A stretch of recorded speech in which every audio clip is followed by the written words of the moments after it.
चलेंगे गोवा, जहां बीजेपी नेता प्रकाश जावड़ेकर एक प्रेस कॉन्फ्रेंस कर रहे हैं। 10,000 निश्चित मिलेगा, अगर अकाल हो या बाढ़ आई तो भी मिलेगा। इसके लिए उन्होंने जो योजना बनाई थी उसका जिक्र किया और उस समय चिदम्बरम जी ने कहा था कि हम कुछ थोड़े बदलाव करके इसको जारी रखेंगे, लेकिन नहीं रखा। 9 साल में किसानों के साथ यह बड़ा धोखा हुआ और इसलिए उन्होंने कहा विषमता दूर करना अगर जरूरी है, ये जो उनका थीम है पूरे भाषण में, तो ये ऐसी स्कीम है इनकम गारंटी स्कीम जो इंश्योरेंस के द्वारा की जाएगी। लेकिन इनकम गारंटी इंश्योरेंस स्कीम, इससे विषमता दूर होती है, हर किसान को न्याय मिलता है। और उन्होंने एक मांग की कि किसान को सहकारी, जैसे महाराष्ट्र में है, कर्नाटक में है, साउथ इंडिया में है, थोड़ी गुजरात में भी है, लेकिन सहकारिता पर आधारित कृषि का विकास हो, ये एक लक्ष्य रखना चाहिए। उन्होंने कहा there is an urgent need of commercialization in the field of agriculture where the farmers will be benefited. उनको उत्पादन का सही मूल्य मिले, आज लाभकारी मूल्य नहीं मिल रहा है। और जब कृषि मंत्री थे राजनाथ जी, उन्होंने नियुक्त किया था स्वामीनाथन कमीशन।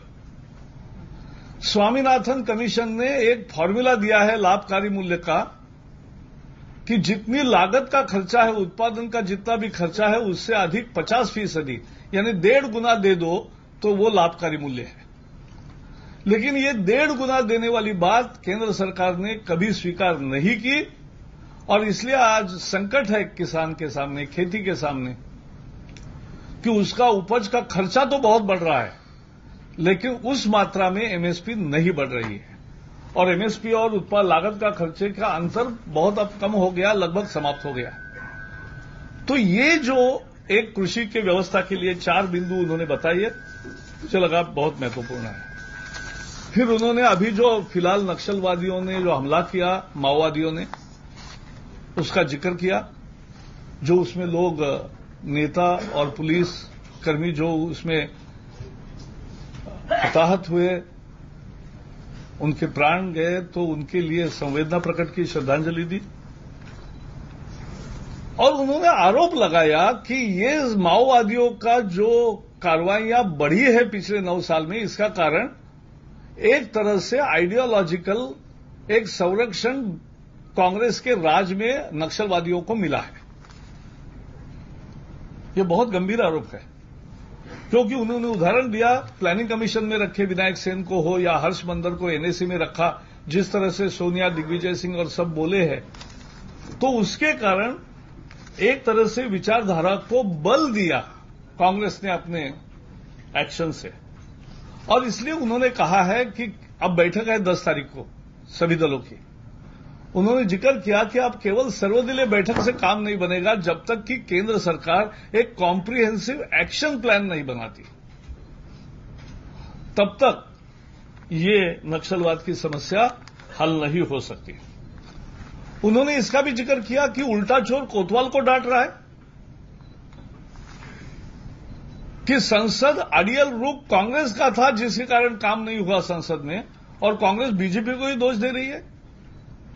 हमने तो जेन्युइन मांग की थी कि बंसल और अश्विनी कुमार इस्तीफा दे, उन्होंने नहीं माना, इसलिए संसद नहीं चली और बाद में देना ही पड़ा दोनों को इस्तीफा। तो अगर सही समय देते तो संसद भी चलती, हमने कोई विरोध नहीं किया। उन्होंने जिक्र किया कि फूड सिक्योरिटी का हम क्यों विरोध करेंगे, हमने तो we are the first mover.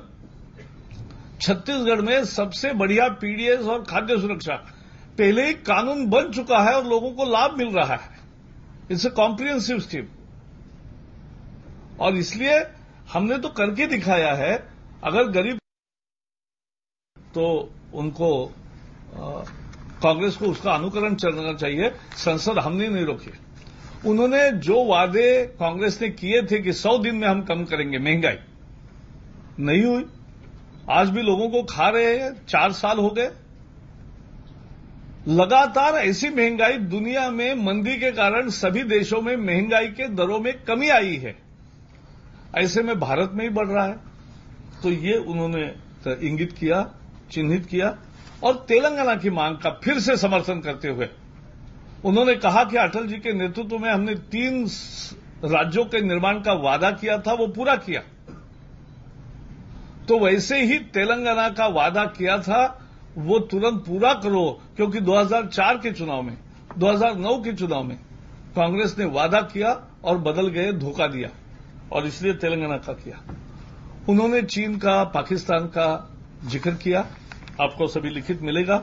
लेकिन चीन ने जिस तरह से 19 दिन तक 19 किलोमीटर अंदर आके बैठे रहे, जिस तरह से Arunachal or staple visa J&K में उनकी कार्रवाई चल रही है, जिस तरह से साउथ सी से, तो बीजेपी निशाना साधते हुए, सरकार पर नाकाम बताते हुए, नाकामियां गिनवाते हुए, प्रधानमंत्री से पद छोड़ने की मांग करते हुए, बीजेपी के अध्यक्ष का जो भाषण था उसका लब्बो-लुबाब पेश करते हुए बीजेपी के वरिष्ठ नेता प्रकाश जावड़ेकर। लेकिन अंदरूनी कलह अभी साफ दिख रही है बीजेपी में ही। गोवा में बीजेपी राष्ट्रीय कार्यकारिणी की बैठक जारी है, लेकिन इस अहम बैठक में पार्टी के दिग्गज नेता लाल कृष्ण आडवाणी नहीं पहुंचे हैं। और यही नहीं, कल कार्यकारिणी के आखिरी दिन भी आडवाणी के गोवा नहीं पहुंचने की पूरी आशंका है। पार्टी की तरफ से इसकी वजह आडवाणी की बीमारी बताई जा रही है और आमतौर पर राष्ट्रीय कार्यकारिणी के अंतिम दिन आडवाणी का समापन भाषण होता है, लेकिन इस बार इसके आसार कम ही नजर आ रहे हैं। सूत्रों के मुताबिक आडवाणी नरेंद्र मोदी के पार्टी में बढ़ते कद से नाराज हैं और इसी नाराजगी की वजह से कल पदाधिकारियों की बैठक में भी वो नहीं पहुंचे थे। कल मतलब मैं शुक्रवार की बात कर रहा हूं। दरअसल मोदी को आगामी लोकसभा चुनाव के लिए बीजेपी के चेहरे के तौर पर पेश करने की योजना को आडवाणी खेमा असफल करने में जुटा हुआ है।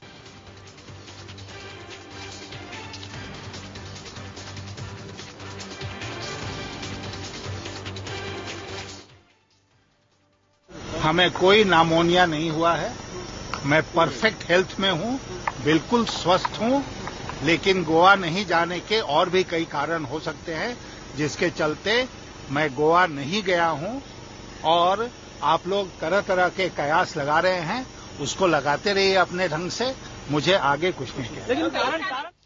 ये तो यशवंत सिन्हा की बात हो गई, लेकिन बड़ी खबर यह है कि लाल कृष्ण आडवाणी सबसे बड़े नेता हैं बीजेपी के, वो कल भी यानी रविवार आखिरी दिन है राष्ट्रीय कार्यकारिणी का। समापन भाषण अमूमन लाल कृष्ण आडवाणी ही देते हैं, लेकिन वो कल भी शायद ना पहुंचे। हमारे political bureau chief Neeraj Gupta मेरे साथ दिल्ली से जुड़ चुके हैं। गोवा में मौजूद हैं हमारे पॉलिटिकल एडिटर सुकेश रंजन और साथ ही साथ वरिष्ठ पत्रकार प्रदीप सिंह भी मेरे साथ जुड़ चुके हैं।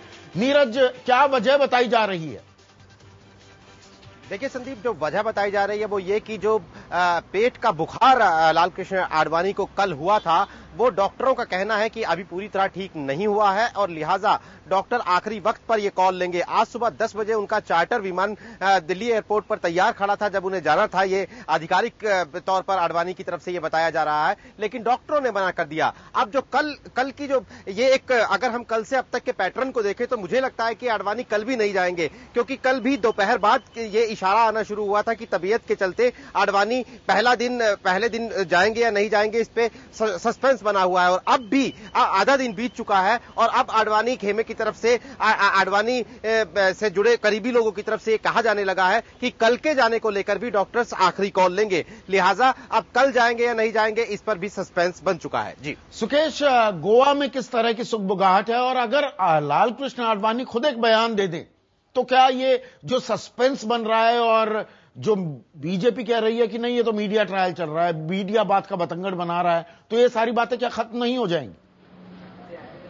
बिल्कुल संदीप, आपके सवाल में जवाब छुपा हुआ है। अगर तबीयत खराब है और वेल विश करना था यहाँ पे कि आप आगे बढ़िए, हमारी शुभेच्छा आपके साथ है, तो उनकी तरफ से एक बयान आ सकता था और सारे कयासबाजी पे विराम लग जाता। लेकिन उनका नहीं आना इस बात को और पुष्ट करता है कि लाल कृष्ण आडवाणी का खेमा जो है वो उनका कुनबा जो है वो धीरे धीरे घटता जा रहा है। वो सपोर्ट बेस जो उनको पार्टी के अंदर कभी प्राप्त था वो श्रिंक हो रहा है। सुकेश, मैं आपके पास आता हूं। प्रकाश जावड़ेकर लाल कृष्ण आडवाणी के बारे में ही अभी कुछ बात कह रहे हैं, सुनते हैं। डॉक्टर की सलाह थी, उनकी तबीयत फिर कल दोपहर में थोड़ी ये हुई तो अध्यक्ष जी ने उनको कहा कि आप फिर ये मत करिए, हम आपके पास आएंगे, और इसलिए वो बैठक में नहीं आएंगे। और उन्होंने एक अंत में ये भी कहा कि यहां जो कार्यकर्ता बैठे हैं, जो सारे देश भर से आए हैं, वो कल जाते समय पूरा उत्साह लेकर और उमंग लेकर और नई आशा लेकर जाएंगे अपने अपने प्रदेशों में, ये भी उन्होंने इंगित किया। मुझे लगता है उनके भाषण का जो मैं समझ पाया वो है, बाकी तो लिखित आपके पास है। कंक्लूडिंग तो प्रकाश जावड़ेकर बताते हुए, नहीं दरअसल तबीयत खराब है। आप इसका विश्लेषण कर रहे थे सुकेश, लेकिन इसके मायने क्या निकलेंगे? फर्ज कीजिए कि कल भी लाल कृष्ण आडवाणी नहीं पहुंचते हैं, जिसकी अब आशंका और बढ़ गई है। ऐसे में जो ताजपोशी करने की तैयारी थी, क्या वो अधर में लटक सकती है नरेंद्र मोदी की?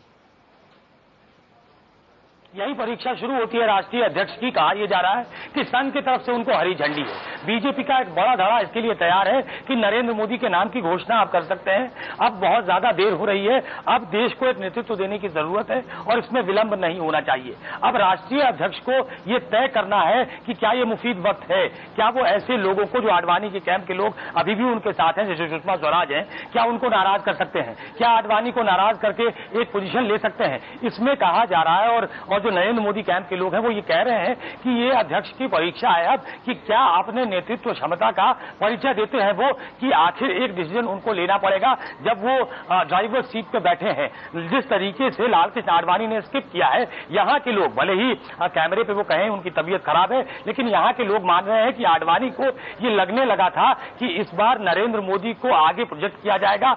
इस तरीके से चीजों को साफ किया जाएगा कि स्पष्ट संदेश गोवा से जा सके कि नरेंद्र मोदी ही 2014 में बीजेपी के चेहरा है और इसलिए लाल कृष्ण आडवाणी ने यह बैठक स्किप की है। अगर उनको जानकारी होती, अगर इसमें उहापोह की स्थिति होती कि नरेंद्र मोदी हो भी सकते हैं, नहीं भी हो सकते हैं, तो शायद ऐसी स्थिति नहीं आती कि लाल कृष्ण आडवाणी नहीं आते। मतलब उनको पहले से इस बात की आशंका थी, उनके बढ़ते क्लाउड को देखते हुए, नरेंद्र मोदी के बढ़ते क्लाउड को देखते हुए, और जिस तरीके से नरेंद्र मोदी और राजनाथ सिंह दोनों मिलकर खेल रहे हैं इन दिनों, उसको देखते हुए उन्हें इस बात की आशंका थी कि उनके नाम की घोषणा होगी। हाल फिलहाल में जो उन्होंने बयान दिया था मध्य प्रदेश में, उसको अगर जोड़ के देखें तो साफ तौर पे लगता है कि वो नरेंद्र मोदी के नाम को आगे बढ़ाने के पक्ष में नहीं है। पिछली राष्ट्रीय कार्यकारिणी देखिए तो वो एनडीए को एनडीए प्लस बनाने की बात करते हैं, वो सबको साथ लेकर इंक्लूसिव पॉलिटिक्स करने की बात करते हैं, तो वो एक दूसरी दिशा में बात कर रहे थे जिसको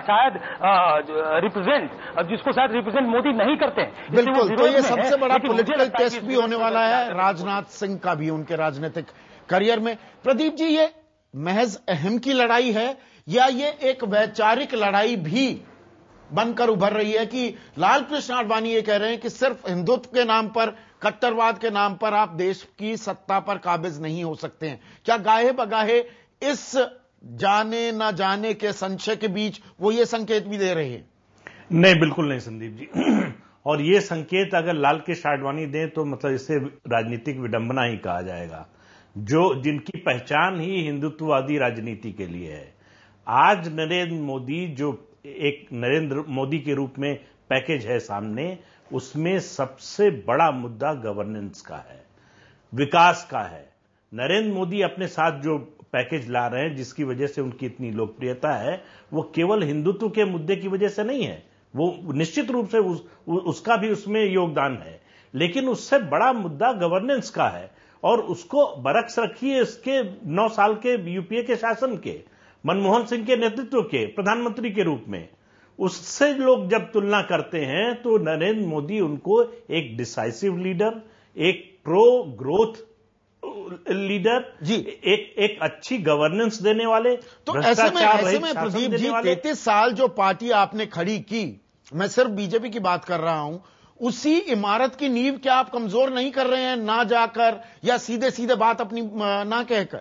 बिल्कुल कमजोर कर रहे हैं। और देखिए, अभी प्रकाश जावड़ेकर ने जाते जाते जो कहा संदीप, उससे आप बिल्कुल स्पष्ट हो जाना चाहिए कि पार्टी ने फैसला कर लिया है कि लाल कृष्ण आडवाणी के बिना भी वो नरेंद्र मोदी को कैंपेन कमेटी का चेयरमैन घोषित करने वाले हैं। उन्होंने क्या आपको लगता है कर देंगे वो? उन्होंने कहा है कि गोवा से जाते हुए बीजेपी का कार्यकर्ता नए उत्साह का संदेश लेकर जाएगा। तो आपको लगता है दिल्ली के गले में घंटी बांध देंगे राजनाथ सिंह? पार्टी ने तय कर लिया है और आज नहीं तो कल निश्चित रूप से इसकी घोषणा होने वाली है। लाल कृष्ण आडवाणी आते तो उनके लिए अच्छा होता। उनके पास ये अवसर था कि वो पार्टी के संगठन के एक अभिभावक की भूमिका निभाएं और पार्टी को आगे बढ़ाने में जो कदम लिया जा रहा है पार्टी की ओर से उसके साथ खड़े हों। आज वो पार्टी के विरोध में करवाना चाहूंगा। प्रदीप जी कह रहे हैं कि नई पार्टी फैसला लेगी। आप वहां जो लोगों से बात कर रहे हैं, आपकी राजनाथ सिंह से भी बात हुई है, क्या वो मादा दिखाने के लिए पार्टी नेतृत्व खास राजनाथ सिंह तैयार हैं इस वक्त कि आडवाणी आए या ना आए, अब हमें आगे बढ़ना है, हम और विलंब नहीं कर सकते? ये सवाल मुझसे पूछ रहे हैं संदीप आप? जी बिल्कुल, मैं यही कह रहा था कि ये परीक्षा का वक्त है और कल पूरी रात जो है इस पे कवायद हुई है देर रात तक कि आखिर क्या किया जाए। लाल कृष्ण आडवाणी को छोड़ करके आगे बढ़ा जा सकता है। सुरेश सोनी, मैंने पहले भी आपको कहा, सुरेश सोनी जो राष्ट्रीय स्वयंसेवक संघ के आते हैं और बीजेपी और आरएसएस के संबंधों के बीच की एक कड़ी के तौर पर काम करते हैं, वो भी आने वाले हैं। या अभी जब मैं आपसे बात कर रहा हूं शायद वो मीटिंग में आ चुके होंगे, उन्होंने भी हरी झंडी दे दी है कि यू कैन गो अहेड। अब बीजेपी अध्यक्ष को यह मादा दिखाना है, कहा यह जा रहा है कि वो कम से कम एक कदम आगे बढ़ने के लिए तैयार हैं। वो कैंपेन कमेटी का अध्यक्ष नरेंद्र मोदी को घोषित कर सकते हैं, लेकिन नरेंद्र मोदी इसमें बहुत ज्यादा इंटरेस्टेड नहीं थे। हमारी जो जानकारी थी कि उससे कुछ आगे, उससे कुछ इतर, कुछ एक स्पष्ट संदेश देने लायक कुछ ऐसा एक पैकेज उनको ऑफर किया जाएगा जिसमें नरेंद्र मोदी को दिक्कत नहीं होगी। वो हो सकता है कि वो अभी तक रुक गया हो कि लाल कृष्ण आडवाणी नहीं है, सुषमा स्वराज नाराज है, सुषमा स्वराज उनको ऑन बोर्ड लेने की बात कर रही है। कुछ और वरिष्ठ नेता जो है बेसिकली मूलतः नरेंद्र मोदी को आगे बढ़ाने के पक्ष में, लेकिन वो लाल कृष्ण आडवाणी को भी ऑन बोर्ड लेने की बात कर रहे हैं। ऐसे में क्या वो एक पॉइंट के आगे जा सकते हैं?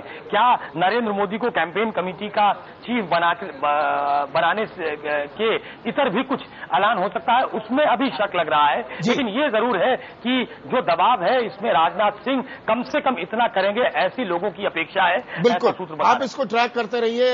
हम अपने दर्शकों को बता दें कि बीजेपी नेता प्रकाश जावड़ेकर ने साफ कर दिया है कि लाल कृष्ण आडवाणी गोवा में पार्टी की राष्ट्रीय कार्यकारिणी की बैठक में शामिल नहीं होंगे। तबीयत खराब होने की वजह से डॉक्टरों ने उन्हें आराम करने की सलाह दी है। जावड़ेकर ने अब से थोड़ी देर पहले प्रेस कॉन्फ्रेंस में यह बात कही। कल जब उनके डॉक्टर के साथ भी बात हुई, क्योंकि आडवाणी जी कम से कम आज नहीं तो कल एक दिन तो आना चाहते, क्योंकि आडवाणी जी 50 साल में अपने राजनीतिक जीवन में कभी कार्यसमिति की बैठक को, वो एक बड़े रिलीजियस दोनों अटल जी आडवाणी जी हमने देखा है, तो इसलिए वो आना चाहते थे, लेकिन डॉक्टर की सलाह थी।